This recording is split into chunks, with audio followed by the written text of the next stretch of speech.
Howdy folks, today is July 31, 2023, and I'm going to talk to you a little bit about my stair treads and my landing.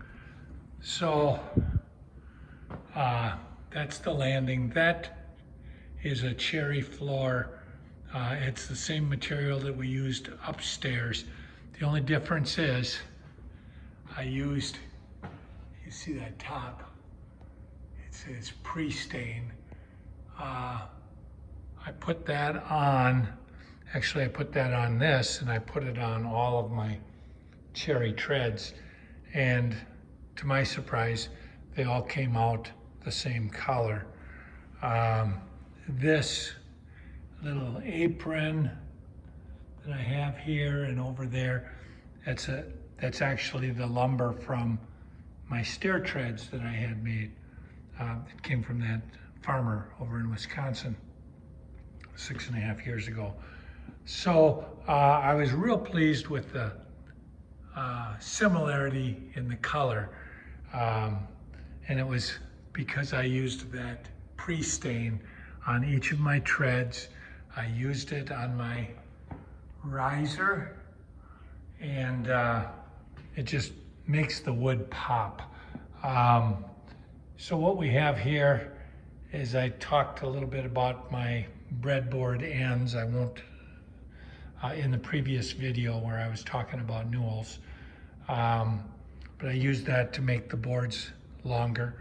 I talked about the pre-stain just now. That has 2 coats of varnish. All the other stair treads have 3, and the risers have 3. The stair treads are cherry. The risers are that mahogany plywood that my former neighbor had given to me. I was really pleased how similar the mahogany is to the cherry. One of the things, and then I'll get up to building the treads. One of the things we did is took this board, and it was quite some time ago, we scribed it and cut all these little triangles. Now what'll happen is at the bottom, you see I've got a space, and so I'll be using some 5/8 inch cove from that skirt board over to here, and then come over to this side. All of my treads are 11.5 inches wide. This tread has yet to be put in because there will be a newel, and I have to cut a hole to match that in the tread that will go down on this. But all of these were made by me, and they're all installed except for, I've got one up here, and that goes from here over to there. Now you'll notice that that does not come over the edge of the stringers as these do from this point on down. So what I do is I want to be able to get it as tight as possible, so that I don't have to use much white caulk. And probably 7 years ago I built a jig that somebody had published a video on YouTube, and I found it to be quite useful, and I'll show you how it works. So remember that there's the road side and the lake side. That's the lake. So I have this jig because nothing is ever going to be square. So I have this jig that I made right here, and I got these little turners down at Menards at the time, and I cut all of these plywood parts out of Baltic birch. And on the bottom, you can see here, for instance, I have a circle. Here I have two circles, and there a circle.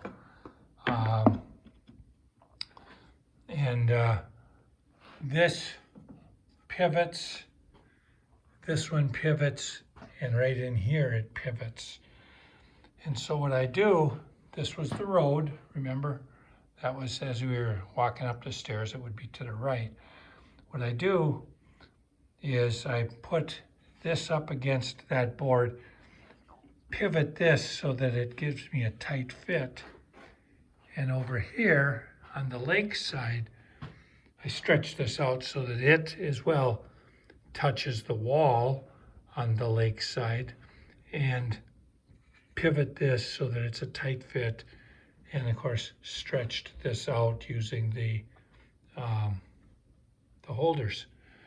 What I end up with is, and I then put that jig on my tread. And then what I do is I take this, which is just a piece of the mahogany, it's a straight line. I put this down, and I put this so that I can either use the big side of my skill saw or the skinny side. Glued this on, and then I just run it along this, for instance, and I was able to cut that off. And with my jig, I had marked it accordingly. Here I did the same thing. Now you can see I still have a little bit of a line there. And what I'll do is take my skill saw, or skill sander, orbital sander, and I'll do it so that I can get nice and tight on that. Now you may think, well, isn't everything square? No, it's not. And you see here, this white line, by the time I got down to here, you can see it was bigger. And this got cut off. And while it would look square, it's off by ever so slight. So that's what I do to get a nice tighter fit against either wall. And that jig has been very, very useful. I have 17 treads, I think it is. And you see the treads will come out past the skirt board. And what I'll have then, because if you were observing, there's a space there.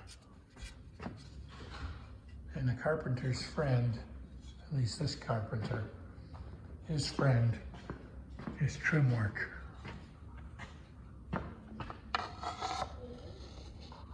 And you see, I'll put trim under there, and I'll put trim under there. And the reason, everything up to this point was all built with construction lumber, and all the stairs are level, and they have a consistent rise. And so I had to shim some of the construction treads so that I could get a nice, consistently level staircase. Thanks for following our progress.